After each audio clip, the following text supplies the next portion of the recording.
guys, my name is Amit Kaushal. I am an engineer and a lawyer. I we co-founded this company called Inalito. Inalito's other founder is Mr. Anand Katakwar. He's from IIT Bombay. He passed out in 1987, so he's very old. No, I didn't say that. Okay, I didn't say that. Okay, I Is he didn't say that. hearing? Is he hearing? Yeah, he's hearing. So all IITs, what they do after they pass out from IIT, they go to the US, and that's what Anand exactly did. They went to the US for 25 years, and then they dimag ki bati jalti and they come back to India. That's exactly what Anand did. He came back to India after 25 years, and we met, and we started this company a few years back. And Inalto focuses on e-commerce companies. We have an AI ML product which does customer segmentations, product segmentations, email marketing, WhatsApp marketing, SMS marketing, uh, analytics. We also do a lot of analytics for the e-commerce players, a lot of analytics on the products, on the customer side, deep dive insights. We pull out from your data and we show you this is your business looks like, this is your KPI, this is the reality. Yes, such a no matter what you think what business is doing, we pull out those deep dive insights and show it to you that this is how the business looks like. So we do all of that. We do personalization, we do predictive analysis, we predict which customers you're about to lose, we predict which customer will buy what from you, when, what time. So we do all of that in one single app. That app is installed on Shopify, Magento, BigCommerce, WooCommerce. We have an app for all of these platforms. That's me, guys. I will now jump to you guys, and I will start with Jill, because she's the only female in the group, and we must give her special privilege. Uh, Jill is associated with TGL since its inception, and she was the first employee, and she has built the brand to what it is today. It's not the founders, it's her. Okay. Uh, No, that's too nice of you to say. she wear multiple hats at TGL, and she predominantly looks at branding, marketing, both online or offline, e-commerce via the own website, and customer engagement. So she basically does it all in the company, and the founders don't do much. That's what she is saying. Uh, You are trying to get me fired, Amit. no, excellent. So Jill is a fabulous woman. She is a power packed woman. She does a lot of things in her company. The good life. Let me come to Inder. Inder has vast experience. Inder started his career with appliances, and he worked with brands like Maharaja White Line, Inalsa, Samsung. He is among the founding team members in Home Shop 18. He was with them for almost a decade.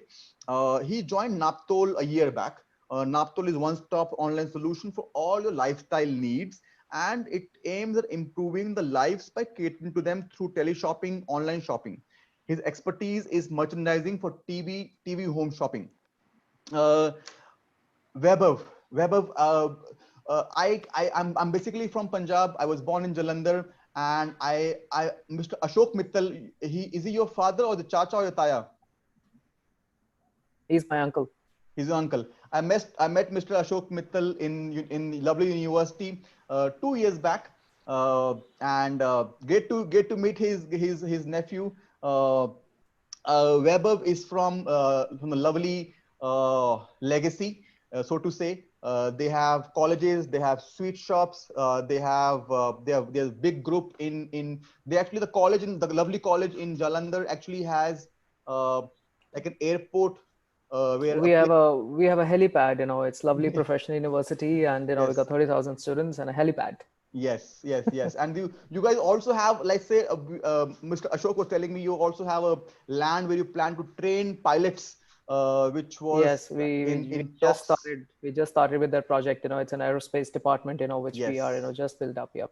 absolutely. So now I would confirm that I met your dad, I met your uncle, uh, 2 years back, 3 years back. So Vaibhav is the new generation in the latest generation in the Mittal family. He runs the brand Lovely Lifestyle, and he is an MBA from Babson College, Boston. He has a decade of professional experience in marketing, education marketing. Uh, he basically also has experience in luxury retail and enterprise management, and he strives every single day to have the best product assessment to make Lovely Lifestyle the most sought after destination for purely organic lifestyle. He works tirelessly on evolving lovely lifestyle into a beautiful customer-centric facade that provides a completely healthy experience to people. When he's not working, he loves to play his guitar and saxophone. Wonderful. Amol. Amol has a lot of experience again. He has leveraged experience across B2C, consulting with B2B market spaces, come out with very thoughtful, innovative pet supply e-store called Pet Sutra. I will come to you, Amol, in a bit. Amol is a proud founder of Pet Sutra that aim. Father is also right, right? Absolutely. Father is also right. Just finding a mother for Pet Sutra. That aims to create an ecosystem for pet parenting. His vision is to create an ecosystem for pet globally using technology. Excellent. So we got a variety of people here, from people from the Good Life, Lovely Lifestyle. Indra is doing Naptol, and Amol is focusing on pets.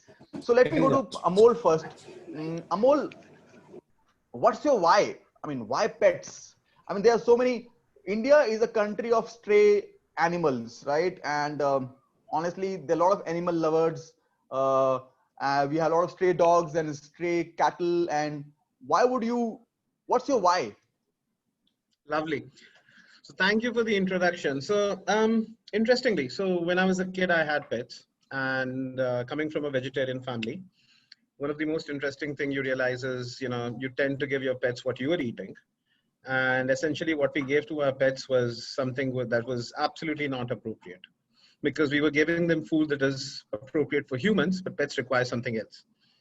And my last gig in corporate was with DuPont, where I also was, working with a few animal nutrition projects. So post quitting DuPont, the why for me was, I saw a lot of people giving a lot of food that was not really correct to pets. And I said, we need to build this entire model of consultative selling, where we provide information to pet parents. We become, their go-to people for getting the right advice on what products are right for their pets according to the nutritional, lifestyle, and behavioral needs of pets, and become this ecosystem where we not only work on the emotional aspect of, pets, being a part of the family, but also taking care of the fact that, what is right according to the age, the gender, the breed of the pet. And now here's a startling fact, sir. There are 2 crore pets in India. There are 2 crore, that's 20 million pets in India which stay at home. And I'm not talking of strays. So if you look at it, with 80% of the market being dogs, we're looking at a huge market. And roughly speaking, if you want to have a good diet for a pet and you want to, look at a pet's well-being, etc., you're looking at about 2,000 rupees of spend a month. That's into 12. And therefore, you're looking at close to about a 50,000 crore market, which is close to about $7 billion, which is just on the food for pets. So therefore, I thought, yes, this is a time when Pet Sutra should come, change the way people look at nutrition for pets as well as products, and then create, a huge white space that I see.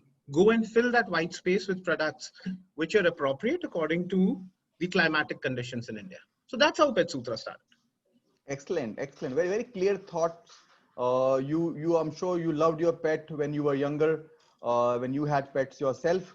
I think that was one reason that you also chose to be in this sector, because perhaps Absolutely. you loved it. Excellent. They say that whenever you do something, let's say when you have an aim, let's say the aim is to, let's say, when I retire, I'll open a school.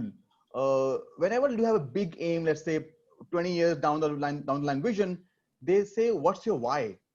And you have to ask the why 7 times, and only then you get the right why. So let's say one of my friends wants to start a school when he's 45. Okay, so I asked him, why do you want to start a school? Then he said, because in my village there are no schools, not proper schools. Then I asked, so so if they're not proper schools, why do you want to do it yourself? Why can't somebody else do it? So he will keep answering those whys and whys, and then ultimately he would say, because you know what, my education was not done properly in my village, and that's why I want to do it. So when you ask this why 7 times, then you get your why. Weber, what's your why? Why are you, so you have so many businesses already, you chose to come into lifestyle and e-commerce. What's your why? I think we definitely, don't bank upon the laurels of the family. There is already so much of establishment that has been done. And, there is an innate desire to, create something of your own and something that you truly love. So when I was in the US, I was working for a retail company in the US in Los Angeles. And there, I got exposed to the earthy lifestyle, the organic lifestyle, and that whole bug, bit me. And then it was a time to come back to India, as business families, kids, don't stay in the US for very long. It's a truth. So I had come back, and at that time, we were exploring to enter a new segment, and I had my hands dirty in e-commerce in the US. And also I was, trying to, find the organic and natural products in India, and there were not many portals, who were doing it, especially from the e-commerce standpoint. And I think the concept was very new, we are talking 2013 and 14, so 6-7 years ago. But so that's how the idea came, that let's do e-commerce and marry it with organic and natural products, because they were very close to my heart, and I had personally used so many of them, and I thought there was a benefit attached to them. There was intrinsic quality of the organic product definitely made you feel better.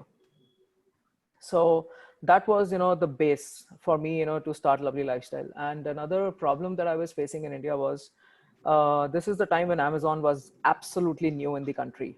It was not there, and coming from US, looking at how Amazon was doing there and seeing what was happening it here, I thought, there has to be a portal, which is very clear with, and transparent about the whole listing of the products, putting the nutritional value, putting whether, because there were so many Me Too claims, that we are organic, we are natural, but hello, who is going to do, the first filter that which products, make it to the cut? That was not there with any of the portals. And so, we created that niche, and we started working on it. And my whole ideas, all this while, has been based in my experiences in the US. Even if you look at Lovely Lifestyle portal, it's a very fresh looking, and it is very kind of non-Indian design, so to speak. And so there was a lot of thought that went behind it. There was a lot of customer journey that we had created. A lot of content about how organic products are useful and different brands. So at one time, we had about 200 brands, 10,000 products, and this was a mix of Indian and international brands. And I was personally kind of filtering which brand will make it to the portal. And so that's how the whole journey started. And then later on we decided to move into the import and distribution of organic and natural brands, because some of the brands were not really juicy enough for us to carry on our portal. And that's how we started the import business. And so right now we are very passionate about e-commerce. And more passionate about selling organic and natural products, and be very truthful to customer what we are selling. So of course data is the king, and data is the best friend. So that goes along the whole journey. And the experience so far has been quite fruitful now for me. Excellent, excellent. So which platform do you use? Weber, Shopify, Magento, OpenCart? So so when I started Lovely Lifestyle, we were I of course shopped around for all the different CMSs, and ultimately I decided on OpenCart, because I was working with one IT company which had a lot of the functionalities which I wanted in the portal. And because ours is a marketplace, so we are not really stocking products, and so having managed the whole buyer and seller, kind of like a trading platform, which is super friendly to customer, was something which had to drive bottom up for us. And so OpenCart with full customization is what we are using for Lovely Lifestyle. Excellent, excellent. How's the business in the last 4 months? Business has been growing. It's been looking good. Unlike what you would normally hear from a retailer, that because of COVID, it's been going down. But thankfully for e-commerce and for us, the best thing to say would be that last year was the first time when we turned profitable Okay. last month. So Last month. Okay. yeah, so from that point of view, I think Corona was for our business a good thing that happened Corona was after positive. demonetization and so after demonetization and GST. Because demonetization was something which had really hit the business very hard. We actually came down by about 50%. But yeah, recently things are looking very, very positive. Excellent. Are you guys funded? Naptol is funded? Yes, we are funded. We are funded by several organizations, but the biggest of them is Mitsui of Japan. Okay, interesting. To the people who are viewing us, to the people who want to start e-commerce businesses, would you advise profitability, attaining profitability, or attaining more customers at the cost of profitability? I think profitability should be the starting point. I think. I mean, any Why? business model to me, unless you have that vision of profitability, because I see a lot of businesses which just keep running about, acquiring more and more customers, not realizing or not having a clear, vision on where exactly and when would that day come, when the money will start actually getting reversed into your bank. So that vision is very, very important. Jeff Unless, Bezos has no vision of that sort. They were making losses 15 straight years before they yes. became profitable, and now they have become from Amazon. They become the Amazon.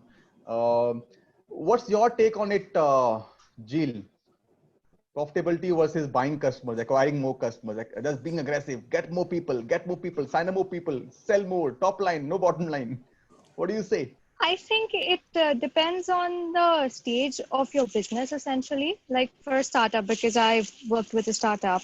For startup, initially, it's more of getting the word out, getting your brand presence out, and that is something that you'll be able to do by having multiple customers. Like acquiring customers should be on your agenda for the initial 2 to 3 years.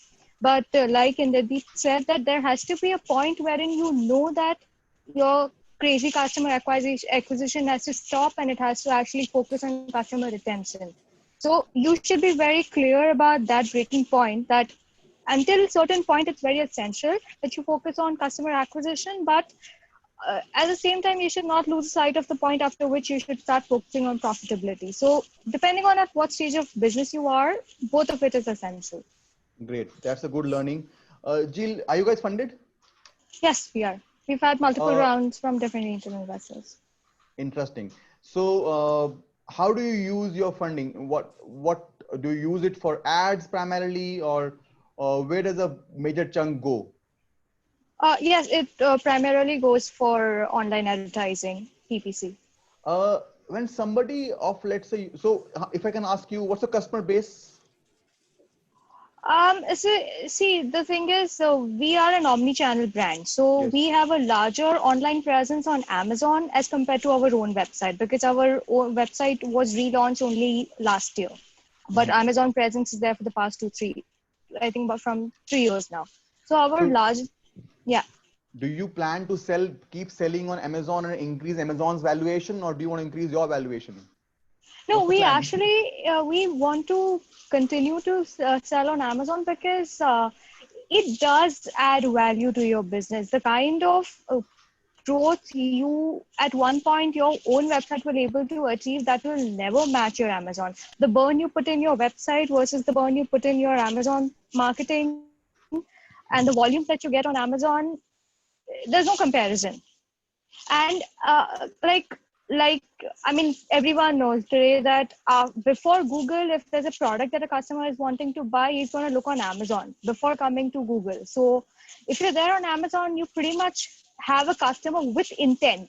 On Google, the customer is just browsing. He may or may not want to purchase, but he's there on Amazon because he really wants to purchase it. So I think it's time where brands start considering Amazon as not just a marketplace, but an extension of their own D2C offering. Interesting. So make Amazon your partner, not your foe. Correct. Do you also recommend that? Do you sell on Amazon? No, we don't sell on Amazon, but I feel that yeah, Amazon could be a good recruitment strategy. So for somebody like Jill said that that the customers do go to Amazon, Flipkart. You could get customers there. You could send them a voucher and then bring them onto your website. So it could be a good recruitment strategy for customers. Why lose customers? Mm-hmm. Interesting. You acquire customers on Amazon, Flipkart without advertising. So, I mean, if somebody is going there looking for something, why lose them? Interesting. What's your take on it, Amol? So, according to what Gilles saying, it's absolutely correct for a brand which is a product-centric D2C brand.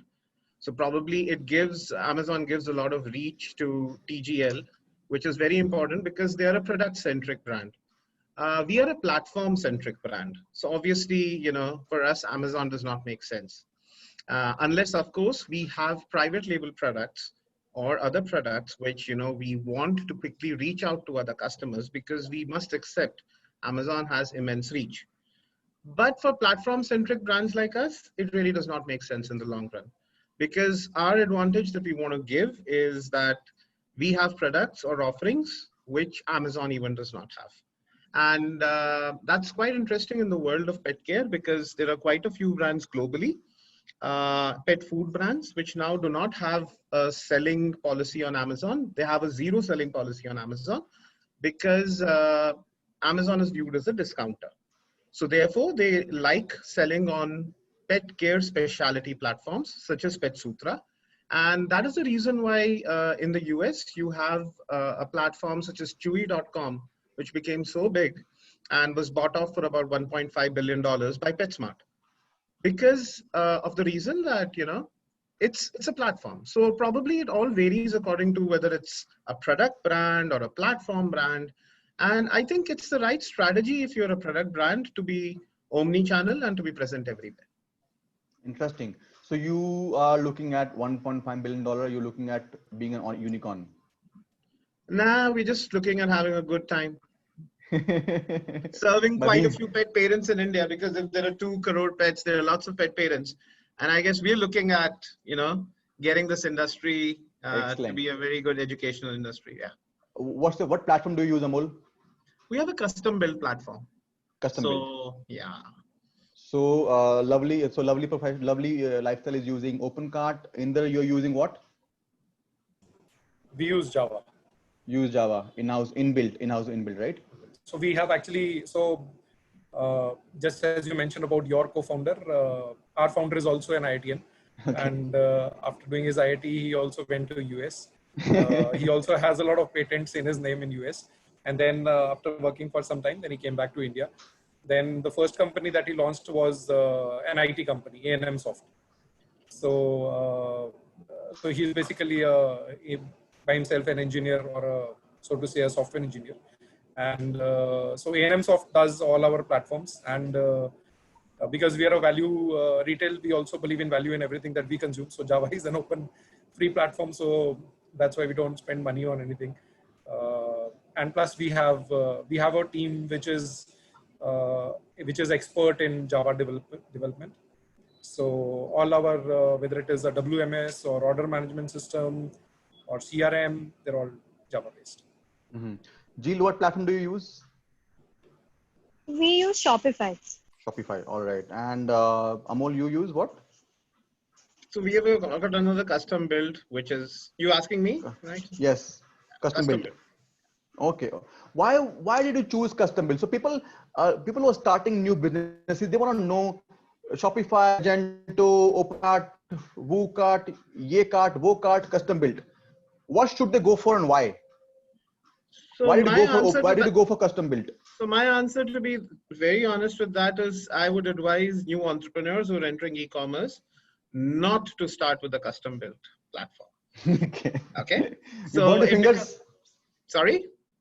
You burnt your fingers? It's very tough. It's very tough because at the end of the day, see, it's great when you gain scale, because when you'll gain scale and let's say you have about 500,000 or 1 million sessions, automatically you would migrate to a custom build at a certain stage, because probably the Magento enterprise version would start becoming too expensive for you.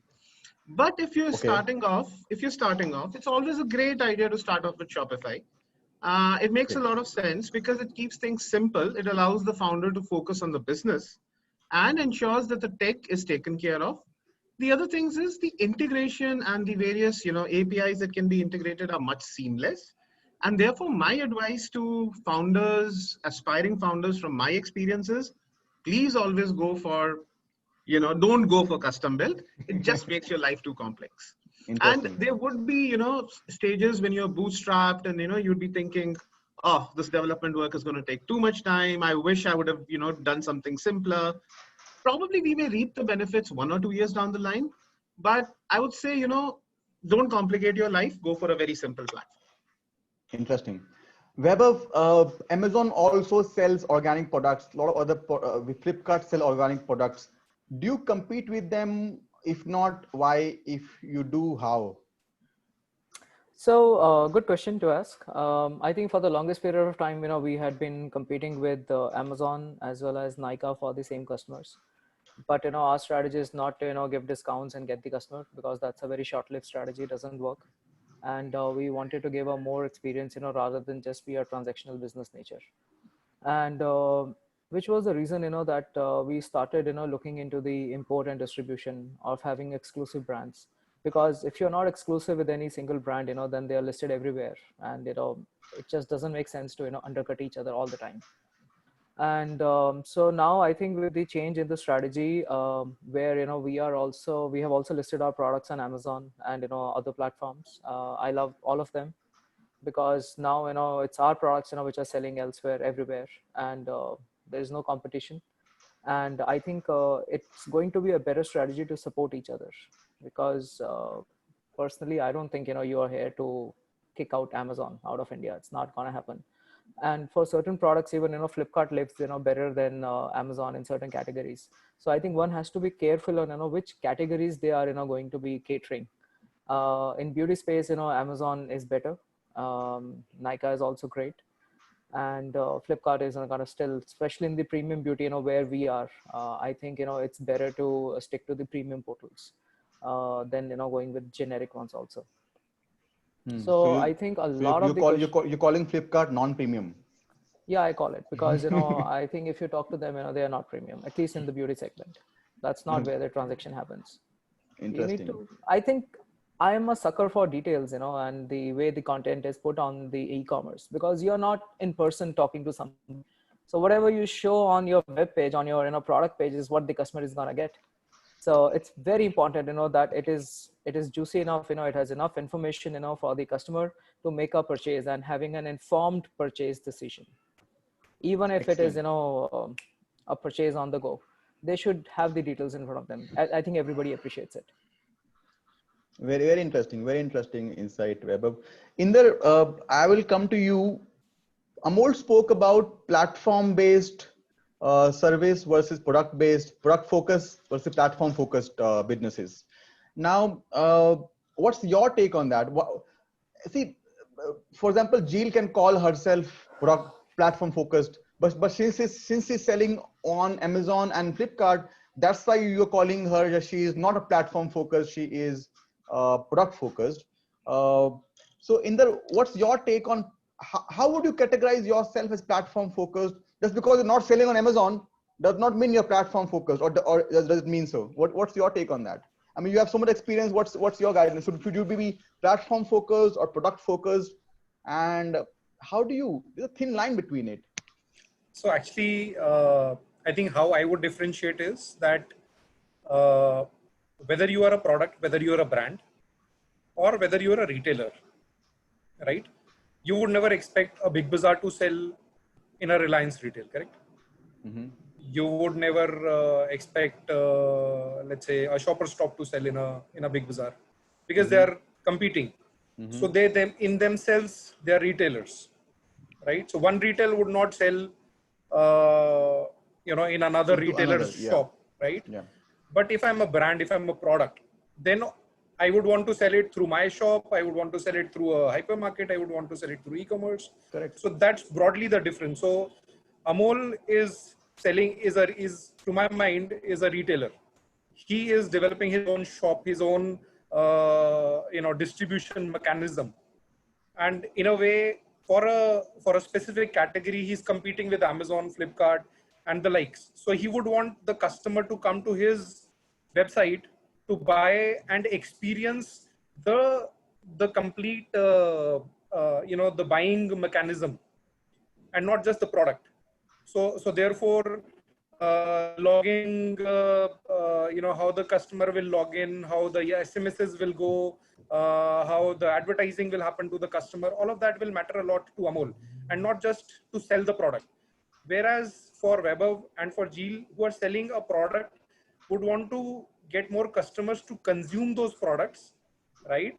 And then appreciate the, how that product differentiates from something else. So let's say if Vaibhav is selling an organic tea, how does that differentiate from a Lipton or any other organic tea which is available in the market? So it is about the product.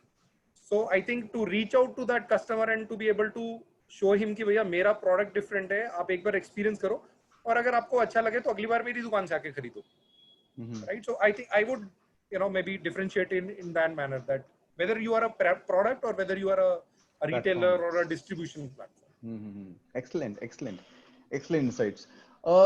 Jeel, a lot of us have tendencies of procrastinating. We say, okay, we're going to do this tomorrow, next month, and 6 months later, we keep on procrastinating certain things. If you procrastinated some projects, were you able to do those in these last 5 months of lockdown? Did you find more time to work on projects which were important but not urgent? So did you find time for doing important things in these which were procrastinated since forever, but you found time in these last 5 months?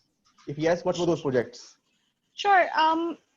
It was not more from a business level as much as it was from the organizational level. So in the startup, the work environment is crazy. Like one person always handling job of 10 people.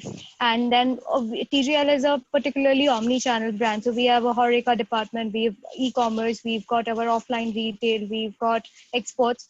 So all these departments tend to sort of work in silos. Like, although it's the same brand, we are all working towards the same cause, but there was a lot of collaboration factor that was missing. And since people were at home, they had some more time to reflect and think.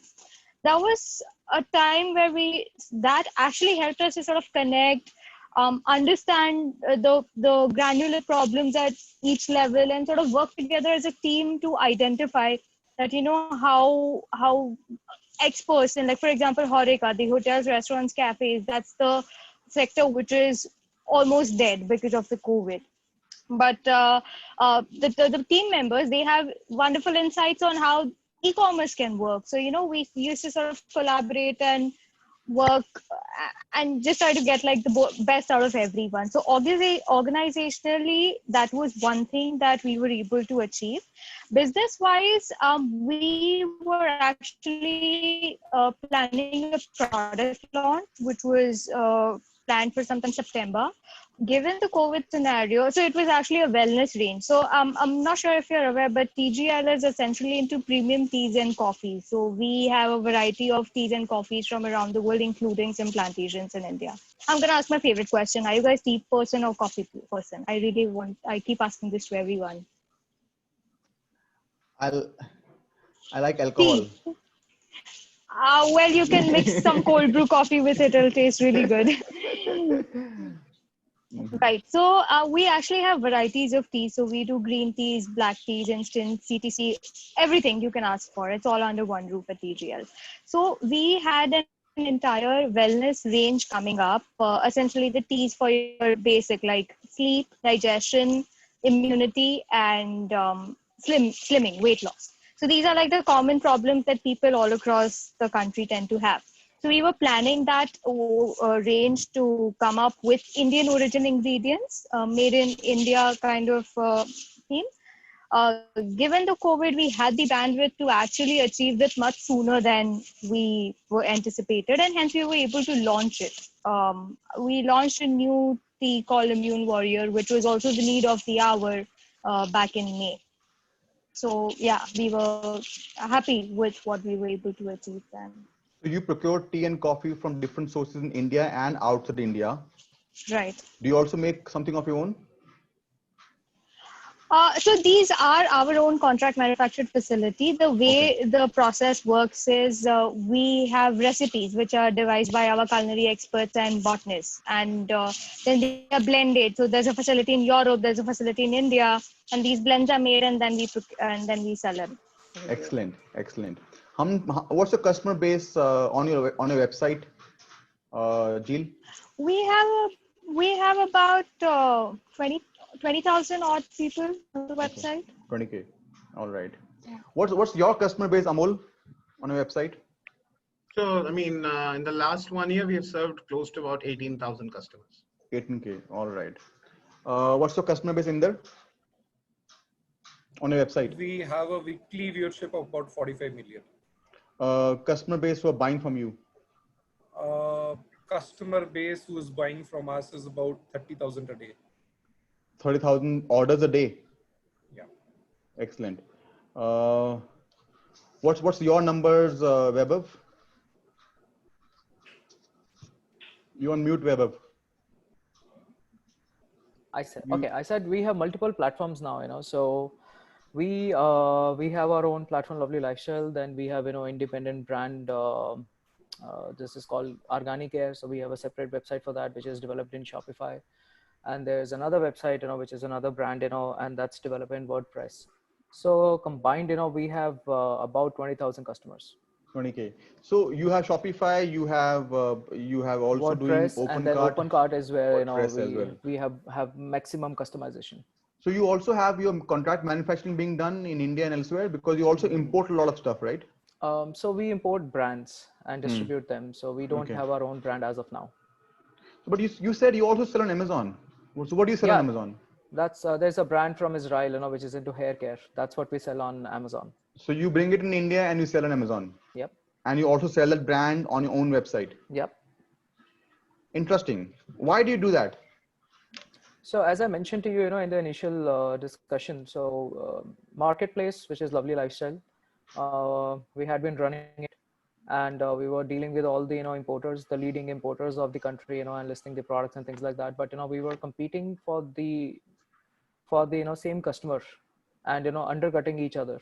As you mentioned, as you probably asked, that whether there's a competition from Amazon, and I replied to there's a competition from Amazon, from Nykaa, sometimes from Purple, from Myntra. There's various competition that keeps happening, and so we didn't want to live on that experience of just undercutting the margins of each other. And that's how we decided to bring in our own brand, which is exclusive to us, and which we are supporting by way of distributing it to the e-commerce, to the offline, into all the channels. As Jill mentions, it's an omni-channel kind of experience. We don't have our own stores, as of now, as TGL has. But so for us was to develop the whole experience. So I have lived in both the worlds, which is the pure marketplace where we are not stocking products at any time, completely trading platform, as good as probably Amazon, because Nykaa stocks all the products. And on the other hand, we have been into this world where a brand is our baby, and we take care of it in terms of import, distribution, listing, everything, all the shebang that goes with it. So have done both the things. And probably I think you were asking to Inder the question about how should one decide for a new e-commerce entrance, and somebody who's trying to make a decision what to do. So my personal experience has been that it's better to start slow, focus on your unit economics, most important, from the day one. And also make sure that if you are building a portal with maybe a few handful of brands, then it's okay to have Shopify, Magento, whatever, and any of the the leading CMSs. But if you're looking to make yourself as the one-stop shop for a variety of products and a variety of brands, as it is case for Amol, then maybe it's better to make a custom built platform. It's not easy to manage it, because you also always have to keep the developers. But that's the user experience. And I've been very clear in lovelylifestyle.com, I have burnt my hands, fingers, everything, trying to make it the best platform from the consumer standpoint, because there's just too much out there. Even if Jill visits our website and clicks on the tea and coffee, there's a lot that we have done. So, it depends, that how you are, catering to your customers, and what is your, overall objective with the brand. Is it just selling, or is it, creating that whole experience, for, vertical up. So that's the kind of thing. Excellent, excellent.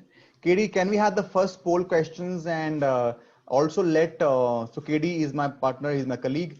He's on the background, his name is Kuldeep, we call him KD. KD, if you can launch the first poll question, which everybody can answer. Even the panelists should be able to answer it. Excellent. Do you know which customers you're losing? So you're getting so many customers on your site. Do you know which customers you're losing? So we're gonna be ending the poll in 5 seconds. 4, 3, 2, 1. Can you end the poll and show results? All right. No. Majority of us do not know which customers we are losing. All right. Indradeep, you have so much data with you of so many people. Do you know which customers you're losing? So we actually target a very different kind of customer because of the kind of products that we sell, because of the price points that we sell. For sure, we know we are losing a lot of customers. So, for example, we don't cater to a creme de la creme audience for sure. So we don't sell premium products. We don't.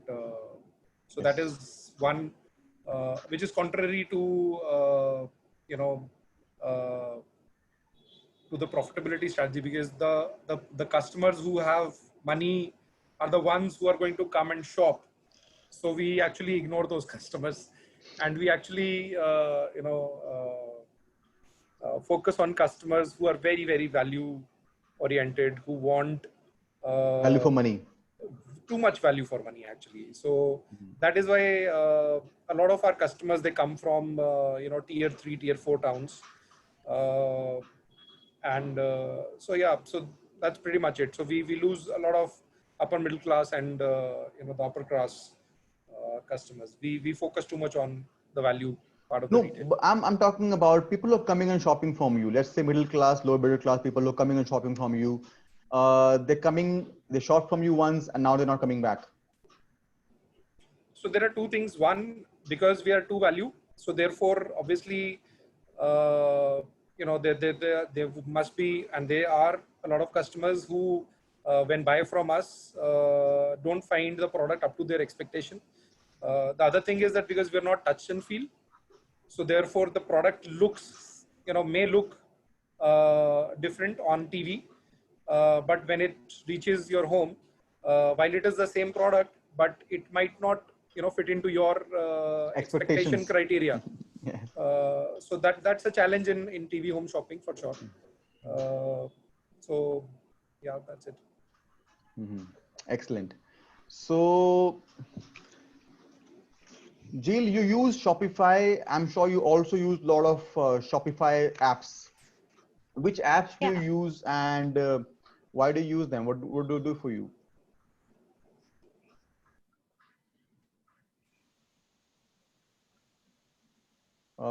Jill, we can't hear you. Am I the one who can't hear her, or?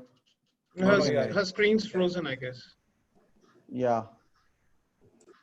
Okay. So we'll come back to Jill. Amol, you have chosen to go custom route. So you have to develop your own apps or own technologies. You have developers. Yeah. So we are currently out. I think she's back. Yeah. No. Okay. So we have been working with an agency, and we've kept the tech work outsourced currently. But coming back to the question like you'd asked, Inder, so it makes a lot of sense for us to look at why do we lose customers. So in a category like ours, it's very interesting that while we have a 50% retention rate month on month already at this stage, a very interesting thing is sometimes very varied factors such as logistics can play a huge role in consumers not buying again from you. And especially, in products which are in the essential care category, like pet food falls under essentials. So Okay. a lot of pet parents, like, all of us are scatterbrains. We forget to order till the last moment. And then suddenly someone says, okay, let's order. And then, they come to Pet Sutra and they're like, oh, you guys are going to deliver in 4 days. Sorry, we like you, but I need it tomorrow, so I'll just order it from my store. So very Mm-hmm. interesting part of customer retention and acquisition is not only what you do on your platform, but how do you provide the entire ecosystem, surrounding it, which is the logistics, the ease of payment, etc. And I think that is very critical, at least from a platform point of view, because if you really need to make your customer, you know, more sticky or loyal, there has to be a wow factor. And for us, for example, therefore, we don't look at it as a call center, but our customer service reps are extremely well trained when it comes to understanding nutrition, what's the feeding guideline, etc. So that's the kind of differential you need to create.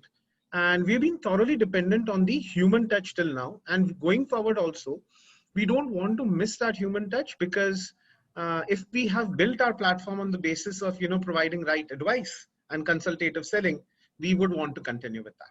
Mm-hmm. Personal touch and giving consultation. Excellent. Uh, Jill, can you hear us now? Yeah. We lost you for a moment. Jill, so you're using Shopify. We asked you which apps are you using and why? The Shopify apps, a couple of them are mainly for marketing. So Shopify has its own inbuilt abandoned cart emails, and it has its own Facebook and PPC ad integration. So there's just the basic ones that we're using. The other apps are mainly functional for like your loyalty programs or your the recommendation programs or subscription. So it's more functionality based, depending on what is it that we want to offer, like discount codes or offers or stuff like that. Mm-hmm. Interesting. Uh, so Jill, how is the business in the last 5 months for you? Going down, going up? A couple of channels were drastically hit. So two of our main channels, which is the hotels, restaurants, cafes, and the ancillary channels, which includes airlines, airports, and gymnasiums and co-working spaces. All of these are like 0%. Although these have great volumes, but these are all practically 0%. So that was a significant drop. But at the same time, e-commerce did pick up. The ROAS, which you would otherwise get in the pre-COVID scenario, on your the return on the advertising, that has significantly increased over the past 5 months. For some brands, the competition was so low that they were hitting about 3x, 4x revenues. Excellent. So on that way, e-commerce did improve, but the other channels did take a massive hit. So overall, the balance has been maintained. Excellent. Excellent. How's the business for you, Weber? Last 5 months, how were the 5 months for you? People are going organic or no? No, I think a lot of people are turning organic, and I think there is a wave now in the country where people associate, good health with the consumption of organic and natural products, which is a change, I've been seeing in the last 3-4 years. Business, I think, was down in the month of April because, the logistics channels were not, very active throughout, and there were, state barriers, throughout the country. But I think in May, things started picking up, and e-commerce is the saving grace, whether it's Amazon or any of the other portals. So now we are seeing a lot of traction on various portals, and so business is, I think, coming back to shape. Mm-hmm. Excellent. So there's a lot of facade around organic. I mean, a lot of people sell organic, even if it's not if it's just 5% organic, they will call it 200% organic. Now, and organic basically is like upper middle class, high class. They would want to go for organic है, इसमें ये है, इसमें वो नहीं है, इसमें ऐसा है, इसमें वैसा नहीं है, इसमें हमने गाय को थप्पड़ नहीं मारा था चलाने के पहले. So all of those things, इसमें we did not use गाय, इसमें we use a बैल. So all of those things make it organic. So how do you convince people to कि ये असली में organic है? Okay. I am passionate about selling organic products, right? So if a customer calls in, there are times I'm probably speaking to the customer, trying to understand their needs, and we have the trained manpower who understands the customer's questions, And as I mentioned earlier, we are very clear on the listing with regards to, the whole, um, the itemized Ingredients and nature. Yeah, process. itemized nature of the ingredients. Plus, we educate customers a lot on the Mhm. benefit of organic products and, using natural products. We also bring in experiences from the customers, who purchased from us, and, how did they feel about, using a particular product, and how they felt about, you know, the transition from, using a non-organic product to an organic product. So experiences like these, which come from, public at large, I think kind of helps. There is no fact denying, that organic and natural products are expensive. So it is not in everybody's reach. Just the way, the whole ecosystem is such, that it's going to be an expensive proposition anywhere in the world. So let's not just talk about India. And anybody, who is making claims, that we are organic and natural, well, the unfortunate thing is, in India, we don't have any set guidelines on, what could, be considered as organic or what is considered as natural. If you have put just one ingredient, which is natural, for example, while making say a moisturizing cream, if somebody says, that I have put aloe vera in this, even if they source the aloe vera, from God knows where, but it's aloe vera and it's natural. So it's a natural product. I think the consumers are missing on that education, to make a decision on, what is natural. And there are a lot of, I would, forgive me for saying it's silly brands, who want to, confuse the customers, by, really putting, organic and natural as the top thing on their product. And mind you, a lot of the, top-notch FMCG Indian brands, not the, HLL and the other brands, a lot of them are still, claiming themselves to be natural organic, but their formulations are not as good as the ones we find in the international market. So I use and try brands, every single day, in my family and extended families and friends, we use a lot of brands. And it just disappoints me, that people make those false promises, and, somebody who's educated, ends up getting a product now which was not good. And then they feel an organic product, or it doesn't work. So there is definitely a lot of mismatch in the market with regards to this. Mhm. And I think the time is the essence, probably, as more education happens, retailers like ours, and brands like ours will give more education. I think it's going to improve. Excellent. Uh, Inder, I want to ask you, there's a journey between like a customer, the customer becomes your client and client becomes your fan. Okay. So customer is somebody who would come and go. Client would stay a little longer with you. Fan would love you. In Naptol, how do you add value to your customers to make your customers your fans? What do you do to make your customers your fans? We have policies because we're such a large company, it is very difficult for us to engage with each and every customer on a personal level. So therefore, what is important is to have policies where the customer, because the touch point for us with the customer is obviously our call center, and that too is outsourced because we have 5 channels. We have a Kannada channel, we have a Malayali channel, we have a Telugu channel, Tamil channel, all of that. So all those call centers are at various places across the country.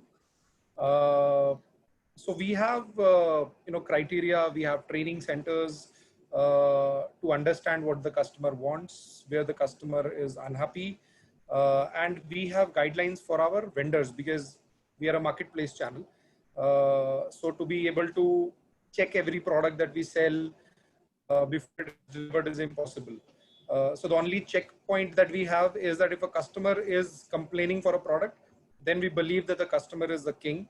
Whatever he's saying is correct, and therefore we have penalties and all such policies for our vendors, so that the vendor feels the pinch that if he sells, Garbage. yes, to the vendor, to the customer, then obviously he gets penalized for that. So, and those penalties are fairly, Heavy yes. and detrimental. Okay, interesting. Uh, Weber, how do you add value to your customers? Like you said you also talk to your customers yourself. So as a founder, how many people you have, Weber, in your team in 20. all these 3 platforms, Shopify, OpenCart, and WordPress? We have about 20. A lot of resources are shared.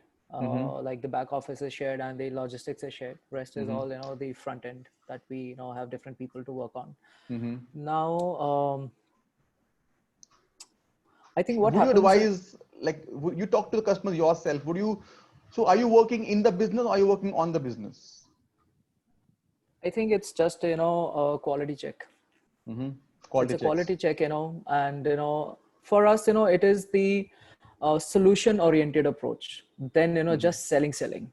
I think one has to understand, when you're starting an e-commerce, where is the value addition that you're putting? Are you like Amazon, we have listed everything on the portal and, just let it sell? Or are you actually, finding a solution to a problem that, people at large are facing? So for us, although, the products are, natural products are good, and each product has a different, value in terms of the price. And, again, it will have a certain efficacy attached with the price. So we try to understand, what is the problem that the customer is facing, and how, we can recommend them, a bouquet of products, which they can choose from based on, again, their, pricing strategy and, how much they want to spend on a particular product. So a lot of the e-commerces should be about that, how you are going to serve the customer and how you're going to solve the problem. In our case, we have to, and it's pure marketing, you have to, teach the customer about the problem that they're facing. And, take it from there. A lot of time people don't even know what problem they're facing. Yeah. So I think you have to take it from there. Interesting. Amol, where do you buy your customers from? Okay. In other words, do you do ads, Google ads, Facebook ads, or do you do content marketing, SEO? Where do you buy your customers from? Close to about 46% of our customers come via Google ads. And we have a very robust email marketing as well as SMS marketing also. So that accounts for close to about 14%. And we've started seeing some traction in the organic traffic also. So organic is now contributing to close to about another 15% odd. And the rest comes from Facebook and Instagram. So just like Vaibhav said, organic is expensive, right? But organic is expensive. Oh yes, it is. But organic is the in thing. Yeah, is the in thing. It's because at the end of the day, it stays for posterity. Absolutely. So a lot of people out there who are selling ads on Google, Facebook, and they're buying customers. It's a very sad term, but I like to use it because it's like you're buying customers. Actually, you're just wooing them to your website. How do you retain this 46% customers? Like, what's the retention strategy? So for us, it's predominantly, we have a very good 45-day engagement program post first purchase. So we connect with the customer via, first of all, post delivery connect, which is to ensure that the customer has got the order delivered well. Then we start off with, an information cycle where we provide more information around the breed of the customer, as well as, the breed of the pet, and what could be other nutritional, stuff that is around that. Then we use a lot of blogs and content in order to further engage with the customer. So we use, both, we use SMSs, we use emails, we use WhatsApp. We try to ensure that the customer keeps getting engaged. And probably, when we know that there is a customer journey, we know that a customer has ordered a particular product. And let's say the reorder time is about 45 days. It's like towards the 35th day when, we start actually engaging for the last time, that, hey, your product might actually become out of stock. So why don't you just order from us now? So we take care of this 45-day engagement cycle. We are learning in the process because the same product could be bought by you and you could use it in about 30 days if your feeding frequency is higher for your pet. And the same product could be used by me for 60 days. So obviously, as we learn with more data points, we'll become better in predicting, when is the customer journey going to repeat again. Excellent. So typically now what we've understood is an average customer should buy, at least twice in 3 months for us. Okay. But we've had customers who have bought like about 41 times in a year. So it really depends. Interesting. Maybe he's overfeeding his pets. No, because they have a lot of pets. Okay. So that's a very, very interesting thing again. Okay. So this person has about 5 pets. So, suddenly you remember you want to buy this for this breed and the X thing for the. So it's a very interesting category. That's why. So maybe he's unmarried. I don't want to make it. Or maybe she's unmarried. You don't know. You don't know, right? Interesting. So, Katie, can we have the next question, the next poll?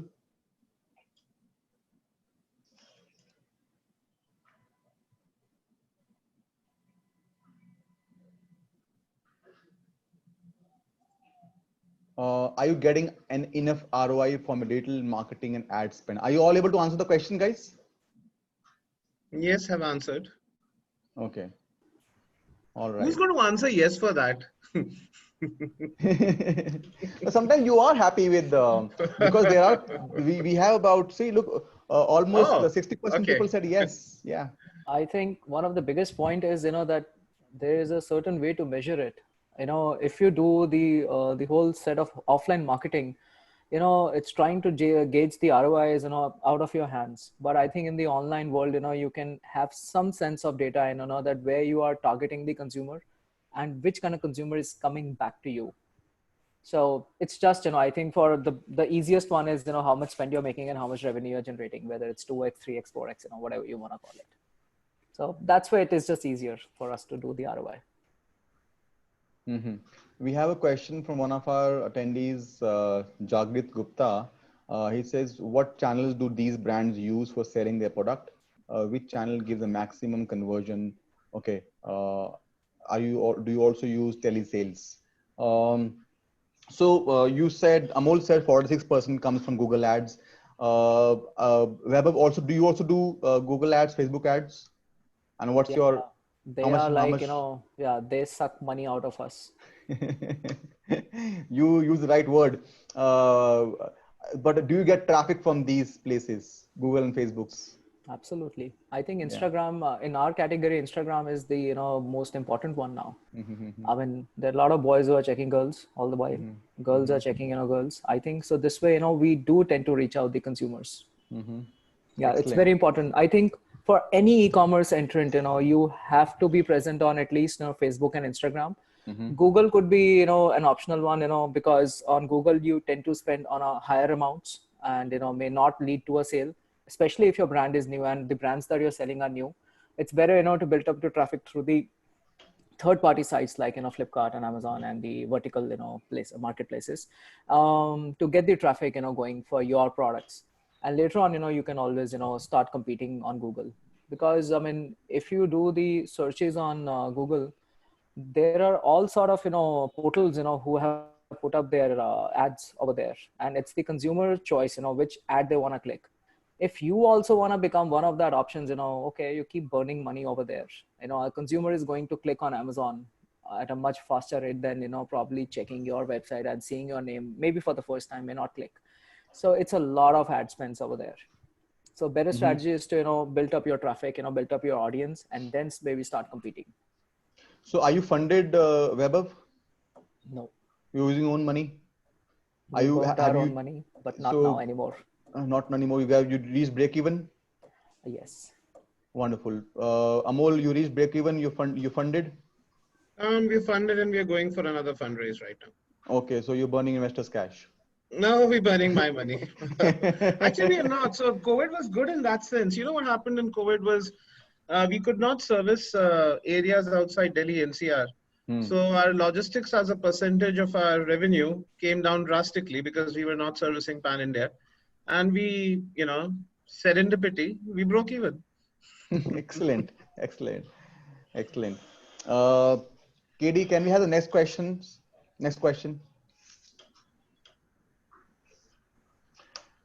Do you know the lifetime value of your customer? How much the customer going to pay you in next 5 years, next 2 years?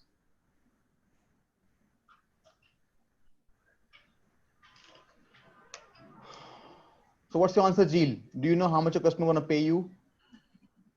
My answer is no, because there could be any random reason why you would lose your repeat customer. It's just unidentified. I had a very strange complaint from a customer the other day who wrote to us saying, I ordered one of your teas from Amazon and the tea is tasting very different. I don't like it. It's a disgrace to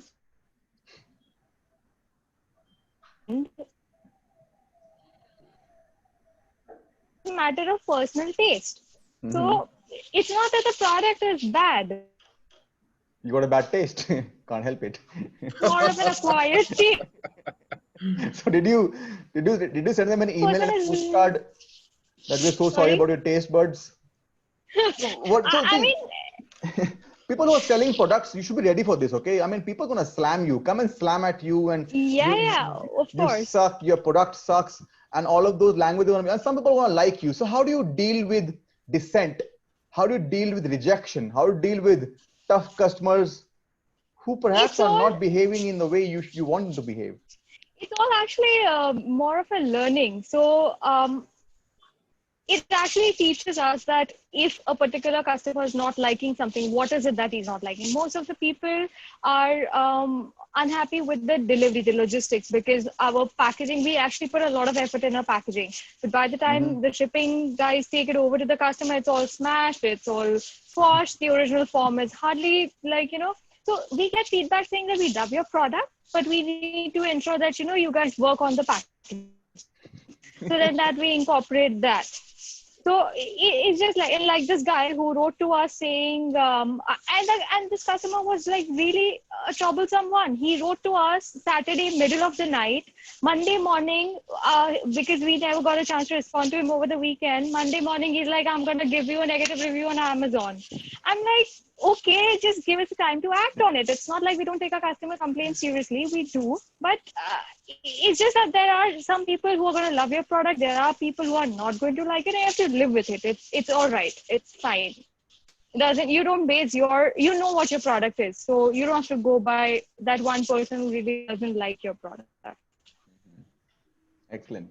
So I think Weber completely agrees to it. He understands that people have different tastes, and somebody would like you, somebody would not like you. And it's okay if someone doesn't like you. You can't be liked by everyone. Maybe sometimes even our wives or our spouses don't like us, right? They tell us, why are you not the way you should be? So it's okay if customers don't like you, right? Like Weber?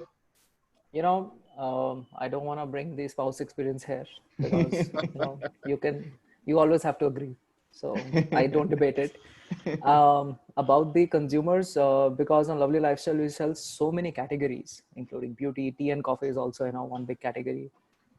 And we have had strange experiences with customers where they buy the product not understanding how it is to be used, and I think they don't follow the directions of use. So people have burned their skin. People have consumed teas that they did not understand. And then we had experiences with regards to people who bought a large set of products and absolutely not understanding how to mix the products to make it a booster shot, kind of things like that. So and over a period of time, as Jill says, I understand that we can't make everybody happy. We know what we are selling, and if you don't do your homework of studying the directions of usage, sorry, we can't help you. There are bad customers also, in terms of we had one customer which had come from one of the third-party site which was offering coupons, and that customer was very smart. I think for each usage of the coupon they would get, I don't know, 10% off on our website, and they used it 30 times. And I did not know what was happening and why it was happening. So of course there's a lot of revenue that I could see, which is good, but why is it happening like that? And later on, we got into a bitter argument with the third party side, because they said more than 2 times the customer cannot use. So I don't know how they were able to use it on our website. And then there was a whole issue of chargebacks and things like that. We did sort it out, because ultimately it was not our fault. It was something that they did not block for the customer, and the customer got benefit out of it. So there are good customers, bad customers, and that's smart, life. and smart customers. Smart customers. I mean, so we have to deal with all of them and be okay with it. Yes, excellent. Jill, if I ask you one advice that you want to give to people who are starting new e-commerce business, what advice would you give? Sure. Couple of them. From the business model perspective, I would suggest be proactive. So of course, you'll have your long-term business plan in place, but something doesn't go as planned, be ready to make the most out of it. Don't wait for the things to get back to normal, or that, that you have to follow that path. Just try and make the most out of whatever you have at your disposal. Second is, do not compromise your brand. There are certain people who are out there who want to grow, who want shortcuts will maybe help you achieve your 1 or 2 year car revenue, but it's going to damage you in the long run. So, lastly, listen to your customers. The most valuable insight you will ever get is from your customers. So, always listen to them. Good or bad, whatever they have to say, do not ignore your customers. Excellent, excellent. So you should be able to pivot fast. You should be able to uh, listen to your customer, and you should not compromise on your brand. Right. Excellent. Those are good 3 learnings. Inder, what advice would you give before I go to Inder? One follow-up question to Jill. Jill, if I give you a chance right now to start your own e-commerce business, what would that business be? Was that for me? Sorry, I lost the network Yes, for a bit. that's for you, and your founders are listening. E-commerce, I'm not really sure I want to get into e-commerce. Okay, you nailed it. Now you don't want to be in e-commerce. All right. I don't think so. You have better things to do in life. Yeah. Interesting.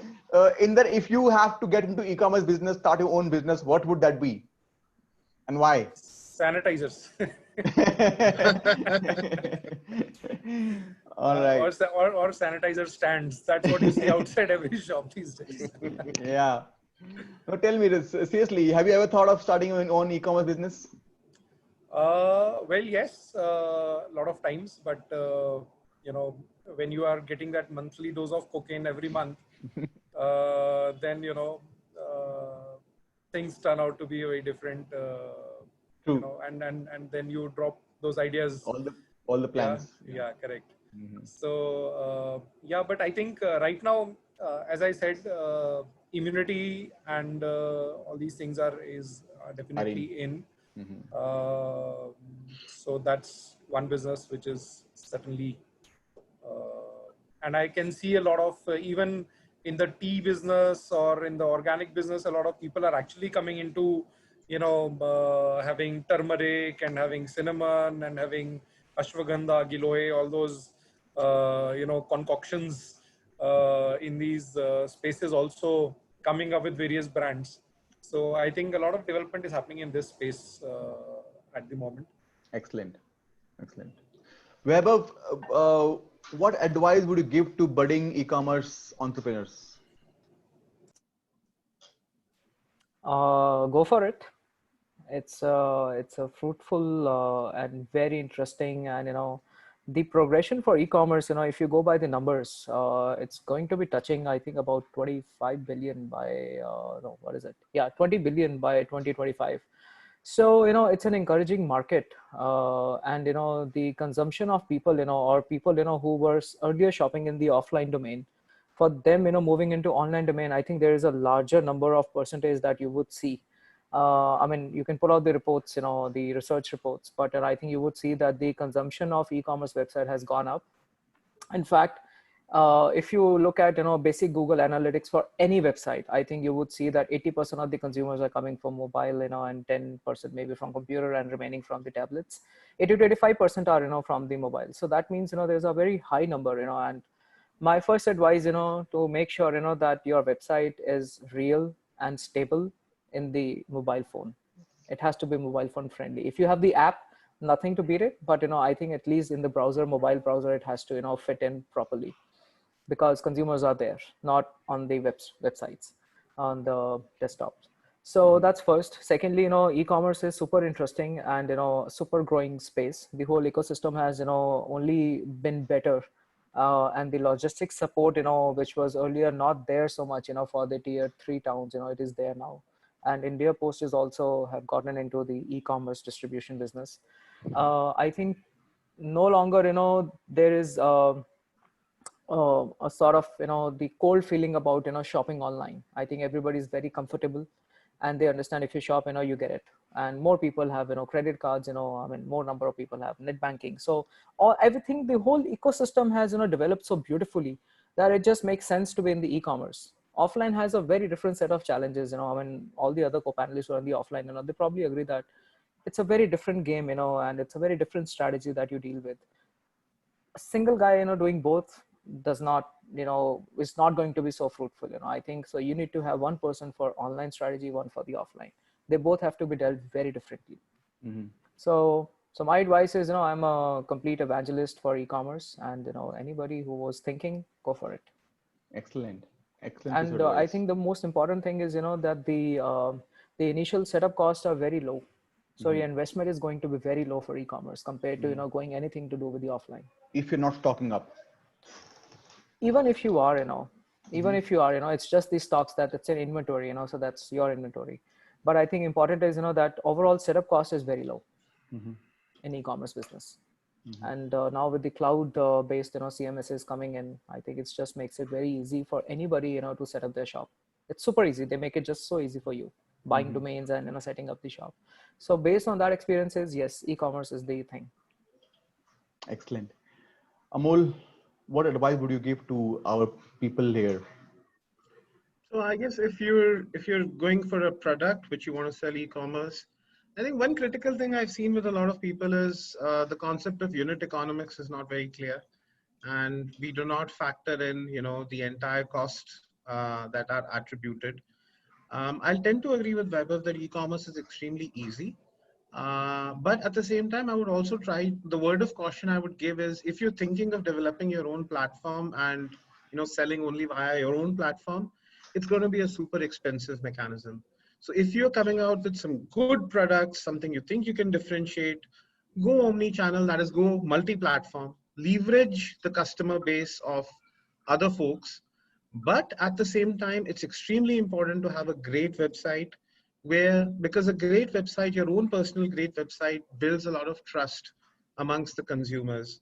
That, even if you are a brand which says that, okay, fine, I'm available anywhere, the information present on your products should be authentic, verified, and should be something that should be close to the founder. That's a very important thing. The second thing is, from my experience, and this is my personal experience, it's extremely important to probably reach out to mentors. It's important to, reach out to people, seek their advice. So I worked in PepsiCo, in Accenture, in DuPont, all different ball games, but then e-commerce will have its own new set of challenges. So do not think that, your 10 years or 12 years of experience is going to make you the Gyani Baba of e-commerce. You're back to business and, it's learning things again. Always good to have a mentor if you're coming in the e-commerce business, because the element of technology and advertising would take you by surprise. Excellent. Excellent advice there again. Before I put this off and say goodbye to you, I wanna say that people who want to start the e-commerce business or any business for that matter, be obsessive about giving value to your clients, giving value to your customers. How can you add value to your customers? Be obsessive about it. If you would know about Tony Hsieh. Tony Hsieh actually was selling shoes online in the Bay Area in the US, and he was making losses, and he was selling shoes, women's shoes, okay? And women have a different relationship with shoes. I'm sure Jill can agree to that. They can have 100 pairs of shoes and they can still want more, and they will have none when they want to go out for an event. They say, I don't have a pair of shoes to wear. So Tony was selling shoes for women and he was making losses because the shipment was very expensive. They were making losses. Investors were very unhappy, but Tony was obsessed with adding value to the customers, and the customers here were women. Okay. So what he said, he went back to his investors, he said, you know what, we guys should make shipping free. And we guys should allow women to choose as many shoes as possible, where they can try the shoes at the comfort of their home and let them try. And if they don't like it, we'll pay the shipping again. The investors were saying, like, Tony, are you crazy? We are already making losses. We're burning so much cash. And now you're saying we will pay shipping back and forth and women can order as many shoes as possible. He said, yes, let's add value. Let them give the comfort of trying 20 pairs of shoes, and let's keep half of them and half they can return. Within 1 month, things changed for Tony Hsieh's company, and they finally got bought by Amazon from $1.2 billion. The idea here is, if you're obsessive about adding value to your customer, you will see the light of the day sooner or later. So be obsessive. That's what we also believe in Alito. Whatever we have about 30 plus customers in India and US, where we are helping e-commerce companies providing technology. Our churn rate is negative because customers just get attached to us with our services, with our product, and we're able to keep on adding value. We're launching new features every now and then and trying to retain them and keep adding value. That was my final word. I am so thankful to all of you guys. So thankful because you have been extremely honest, extremely kind, extremely real, authentic, impromptu. You did not shy away before telling your secrets, your mantras, your success mantras, your advices. Were very, we could all understand is all very honest coming from your heart. So thankful for being so honest. So thankful for your wonderful mentoring and guidance to people who are listening to us. So thankful. For the lack of words, I wish you a fantastic Friday tomorrow and a fantastic Independence Day. Thank you so much. Thank you very much. Thank you, Amit. Thanks, Thank you, everyone. Amit, for having us here. Thanks, Thank you Amit. so much. Everybody, nice to Thanks. meet you and hear from you. Yes. Thank you. Likewise. Yeah. Bye bye. Take care. See you. Bye. Take care.